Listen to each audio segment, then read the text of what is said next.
I'm not crazy. Duffer Brothers Online, realizing they have to make an entire finale in 24 hours. I knew that door had a lock on it. I'm Joyce in season 1 right now, and you know what she was? She was right!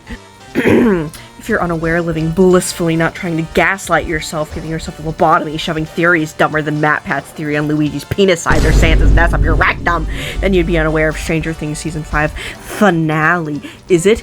Is it, Duffers? I swear I'm not losing my mind! The Conformity Gate theory is a theory at its base that Stranger Things' entire series finale is a false alarm, a red flag, a big ol' stating that inconsistencies are intentional, leading to a real finale on potentially January 7th, or the documentary January 12th, for reasons I will later explain. So I will now give you the emergency guide to get ready for the possible, maybe, real finale. Now a warning! I stopped giving a crap about Stranger Things after Season 3. I've seen Season 1, 2, 3, and now 5, because I didn't have time, but I had my boyfriend alongside me who's seen it all. I thought everyone was coping. I was a non-believer. I'm a believer. There is a beauty to the madness, a reality to the absolute insanity that is Conformity Gate. I chose a butt-ass speed paint to be able to ram my little lungs out like Stuart Little running from that freaky-ass mouse because I decided to get into this January 6th. Am I moderately tracing? Yes, absolutely, because I don't care, and this is a thing for values and color analysis that I'm learning, and I've been staring at a TV screen for like 10 hours to be able to do this, and when I'm not looking at the TV screen, I'm looking at my tablet for drawing, so you're gonna suck it up because it's not AI, and that's all that matters. Topic at hand. So Conformity Gate is the theory that the finale is a false reality of Vecna not only messing with the characters, but the audience, getting its title from the fact that all characters are conforming to their new lives, also Gate because of Watergate or whatever, who cares about real history, am I right? I want fictional mind-bend scientific experiments. Well, we will be going over to prepare you for the maybe possible finale of January 7th, why it's January 7th or 12th, backing up this belief for disproving the fandom's fast descent into madness, and the ramifications of this if it is or is not real. The reason we believe it could be January 12th, which is the much less believable one, is because of the documentary and title, One Last Adventure, in combination with all of the theories as to why this is not the end and it's all a ruse. These pictures being posted every day each have a number in them, and from the day they're posted, the number will make it end on 7. So when it was January 5th, they posted a 2, which adds up to 7. January 4th, they posted a 3, adding up to 7, etc., etc. Netflix's descriptions? Pardon me?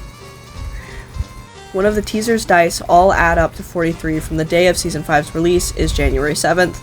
Bit far-fetched, but you feel me. Trailer by Netflix underneath it says, #what's next, January 7th. Netflix posted a picture that says J-7, and there are many more reasons that I don't have time to go over.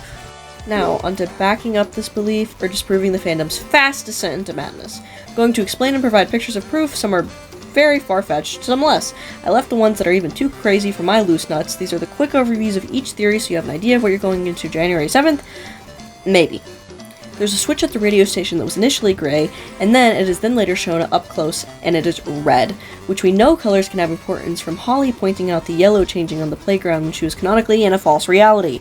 Holly kept reading A Wrinkle in Time, which if you do not know, its story is basically entirely about different realities, and there's deeper parallels if you're interested in delving deeper into that, which could be an explanation for the meta that we already know, or it could be something more. In the book, their graduation outfits are supposed to be green, and in the show, they altered it to orange like prisoners' outfits. They are all sitting like Vecna with their legs crossed, there's no texts on any signs, and people are directly staring at the camera. If you know anything about film, that's a big no-no. Everyone he possesses stands like him, like Billy. There are exactly 12 people with glasses in the audience, and he needs 12 kids to enact his plan. Again with colors, in the original season the basement is always blue. The basement is now orange. There's no Vicky in the finale because Vecna does not know Vicky. If you're not seeing what Duffers have been saying to questions about the finale, they had been answering incredibly vague, saying, up to your interpretation, and quite literally going, I don't know. What do you mean you don't know?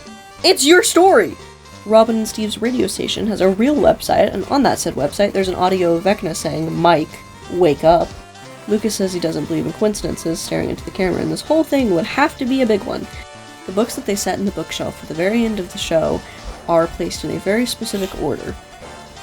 Afterwards, it was posted on social media, and it was in a different order. If you look at the words on it, it forms the sentence, X is a lie. Steve has played basketball as a sport, but in the finale all of a sudden he's playing baseball because Vecna only knows him with a baseball bat. Heroes by David Bowie plays on a fake ending when they find Will's body. When Hopper gets killed, and now the series finale. Back to Robin's radio station website. If you look, you can find it saying Bootleg Tapes Volume 3, Status Lost. Alongside, you're hearing this, so it's already too late. If you look up Fake Ending on Netflix, Stranger Things comes up. Behind the scenes, Duffer Brothers said no scenes were cut, but we have seen multiple pictures of scenes that were not in Season 5. Hellfire's logo changed to Tesseract instead of dice, once again referencing A Wrinkle in Time. Mike's mom has scars. By the very end of the finale episode, they're gone. The watches and clocks in the finale have no time on them. Will's not in the photo of them skating from a prior season. It's just 11 and Mike now. One of the men in the audience is wearing a t-shirt that says Duffers, and he has a camera.